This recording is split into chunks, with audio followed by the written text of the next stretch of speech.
Welcome to SKG learning academy. आज आहे 26 डिसेंबर 2023. आजच्या दिवसाचे जे काही महत्त्वाचे चालू घडामोडीचे क्वेश्चन असणार आहेत ते आपण पाहणार आहोत. त्या अगोदर आपल्या चॅनलवर जर पहिल्यांदा आला असाल चॅनलला सबस्क्राईब करा आणि व्हिडिओला लाईक करायला विसरू नका. अशाच प्रकारचे रोजचे रोज करंट अफेअरचे सेशन आपण घेऊन येत असतो. चला तर आजच्या सेशनला सुरुवात करूया. आजचा पहिला प्रश्न आहे, सरकारने अपंगांच्या आरक्षण श्रेणींची संख्या 3 वरून वाढवून किती केली आहे? योग्य उत्तर होईल ऑप्शन क्रमांक डी 5. या अगोदर या अपंगांच्या श्रेणीमध्ये 3 श्रेणी होत्या आणि आता या 3 श्रेणीवरून या 5 श्रेणी करण्यात आलेल्या आहेत. तर यामध्ये पहिल्या 3 श्रेणींमध्ये आंधळेपणा किंवा कमी दृष्टी, दुसऱ्यामध्ये बहिरेपणा किंवा ऐकण्यात अडचणी, तिसऱ्यामध्ये सेरेब्रल पाल्सी, बरा झालेला कुष्ठरोग, यौनापन, ॲसिड पीडित व्यक्ती, मस्क्युलर डिस्ट्रोफी आणि लोकोमोटर विकलांगता यांचा समावेश होता. आणि यामध्ये आता नव्याने 2 श्रेणी ॲड करण्यात आलेल्या आहेत. यामध्ये ऑटिप्स, बौद्धिक असमर्थता, मानसिक आजार, विशिष्ट शिकण्याची असमर्थता आणि 5व्या श्रेणीमध्ये 1 ते 4 मधील बहिरेपणा आणि आंधळेपणासहित बहुअपंगत्व यांचा समावेश हा करण्यात आलेला आहे. यामुळे आता अपंगांच्या श्रेणींमध्ये वाढ होऊन 3 वरून 5 इतके झालेली आहे. पुढचा प्रश्न पाहूया.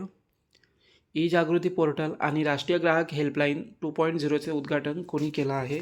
योग्य उत्तर होईल ऑप्शन क्रमांक डी पियुष गोयल यांनी. या ई जागृती पोर्टल आणि राष्ट्रीय ग्राहक हेल्पलाईन 2.0चे उद्घाटन हे केलेलं आहे. काय आहे हे पोर्टल?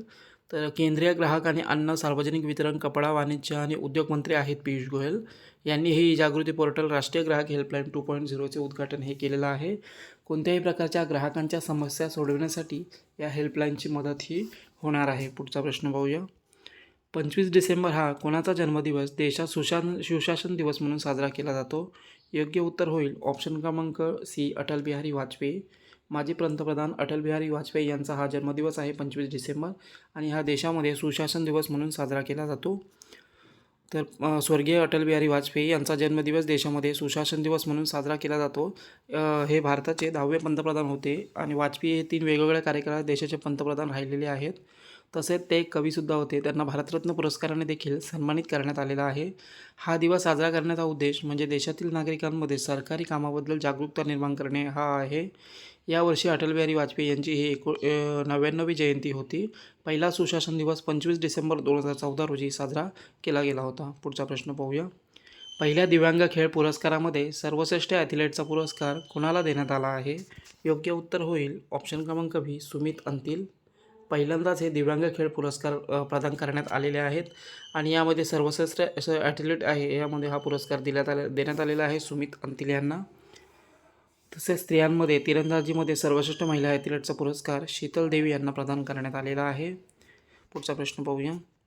कोणत्या राज्यामध्ये संस्कृती उत्सवाचे आयोजन करण्यात आलं आहे? योग्य उत्तर होईल ऑप्शन क्रमांक डी उत्तर प्रदेश. उत्तर प्रदेश राज्यामध्ये संस्कृती उत्सवाचे आयोजन नुकताच करण्यात आलेलं आहे. 25 डिसेंबर ते 26 जानेवारी 2024पर्यंत हा सांस्कृतिक उत्सव सुरू राहणार आहे. या महोत्सवाची जी थीम आहे ती असणार आहे उत्तर प्रदेश पर्व, आमची संस्कृती आमची ओळख. उत्तर प्रदेश सांस्कृतिक मंत्रालयाकडून या कार्यक्रमाचे आयोजन हे केलं गेलं आहे. तर उत्तर प्रदेश राज्यामध्ये केलं गेलं आहे. स्थापना झालेली आहे 24 जानेवारी 1950. राजधानी आहे लखनौ. मुख्यमंत्री आहेत योगी आदित्यनाथ आणि राज्यपाल आहेत आनंदीबेन पटेल. पुढचा प्रश्न पाहूया. कोणत्या राज्याने नीती आयोगाच्या कृषी विपणन सुधारणा क्रमवारीमध्ये अव्वल स्थान मिळवलेलं आहे? योग्य उत्तर होईल ऑप्शन क्रमांक सी आंध्र प्रदेश. आंध्र प्रदेश या राज्याने या नीती आयोगाच्या कृषी विपणन सुधारणा क्रमवारीमध्ये अव्वल स्थान मिळवलेलं आहे. कृषी विपणन सुधारणा रँकिंग हे शेतकऱ्यांना त्यांचे उत्पादन किफायतशीर किमतीमध्ये विकण्यासाठी आंतरराज्यीय व्यापार कृषी उत्पादनाची ट्रेडिंग पुरेसे उपलब्ध करून देण्यासाठी राज्यांच्या प्रयत्नांवर आधारित रँकिंग आहे. आणि या क्रमवारीमध्ये आंध्र प्रदेश पहिल्या क्रमांकावर तर उत्तर प्रदेश दुसऱ्या क्रमांकावर राहिलेला आहे. कृषी विपणनामध्ये त्या सर्व सेवांचा समावेश होतो ज्या शेती उत्पादनाची शेतातून ग्राहकांपर्यंत वाहतूक करण्यासाठी आवश्यकता असते. तर आंध्र प्रदेश राज्याने प्रथम क्रमांक मिळवलेला आहे. आंध्र प्रदेश. राजधानी आहे अमरावती. मुख्यमंत्री आहेत YS जगनमोहन रेड्डी आणि राज्यपाल आहेत S अब्दुल नझीर. पुढचा प्रश्न पाहूया. मौलाना अबुल कलाम आझाद ट्रॉफी 2023 कोणी जिंकली आहे? तर ही ट्रॉफी जिंकलेली आहे गुरु नानक देव विद्यापीठ अमृतसर यांनी मौलाना अबुल कलाम आझाद ट्रॉफी 2023 जिंकलेली आहे. राष्ट्रीय क्रीडा पुरस्कार 2023 अंतर्गत हे मौलाना अब्दुल कलाम आझाद ट्रॉफीचे आयोजन हे करण्यात आलेलं होतं आणि ही ट्रॉफी जिंकलेली आहे गुरु नानक देव विद्यापीठ अमृतसर यांनी. मौलाना अबुल कलाम आझाद ट्रॉफी दरवर्षी आंतरविद्यापीठ स्पर्धांमध्ये उत्कृष्ट कामगिरीसाठी दिला जातो. First runner-up award lovely professional university Punjab आणि द्वितीय रनरअप ठरलेले आहेत कुरुक्षेत्र युनिव्हर्सिटी कुरुक्षेत्र यांना हा द्वितीय रनरअपचा अवॉर्ड हा दिला गेला आहे. पुढचा प्रश्न पाहूया. चंद्रावरून नमुने परत आणण्यासाठी इस्रो कोणत्या वर्षी चंद्रयान-4 मोहीम प्रक्षेपित करणार आहे? योग्य उत्तर होईल ऑप्शन क्रमांक सी 2028. इस्रो 2028पर्यंत चंद्रावरून नमुने परत आणण्यासाठी चंद्रयान-4 मोहिमेचं आयोजन आहे हे करणार आहे. प्रक्षेपित करण्याची योजना बनवलेली आहे 2028पर्यंत. तर इस्रोने बनवलेली आहे. इस्रोची स्थापना झालेली आहे 15 ऑगस्ट 1969. मुख्यालय आहे बंगळुरूमध्ये आणि अध्यक्ष आहे डॉक्टर एस सोमनाथन. पुढचा प्रश्न पाहूया. कोणत्या देशाने नुकताच मिथेन ऊर्जेवर चालणारे पहिले रॉकेट JUICE-2 लॉन्च केलं आहे? योग्य उत्तर होईल ऑप्शन क्रमांक सी चीन या देशाने हे मिथेन ऊर्जेवर चालणारे पहिले रॉकेट लॉन्च केलेलं आहे. तर चीनी कंपनी लँडस्पेस टेक्नॉलॉजी मिथेन आणि द्रव ऑक्सिजनद्वारे इंधन असलेल्या रॉकेट उपग्रह प्रक्षेपित करणारी जगातील पहिली कंपनी ठरलेली आहे. या रॉकेटचं प्रक्षेपण उत्तर पश्चिम चीनमधील जॅक्वान उपग्रह प्रक्षेपण केंद्रातून करण्यात आलेलं आहे. रॉकेटची लांबी आहे 49.5 मीटर आणि व्यास आहे 3.35 मीटर आणि याचं पेलोड वगैरे वजन पाहिलं तर 220 टन इतकं या रॉकेटचं वजन आहे. पुढचा प्रश्न पाहूया. G20 इनिशिएटिव्ह समिटमध्ये ग्लोबल आयकॉन पुरस्काराने कोणाला सन्मानित करण्यात आला आहे? योग्य उत्तर होईल ऑप्शन क्रमांक सी डॉक्टर श्रीनिवास नाईक धारवत यांना G20 इनिशिएटिव्ह समिटमध्ये ग्लोबल आयकॉन पुरस्काराने नुकताच सन्मानित करण्यात आलेला आहे.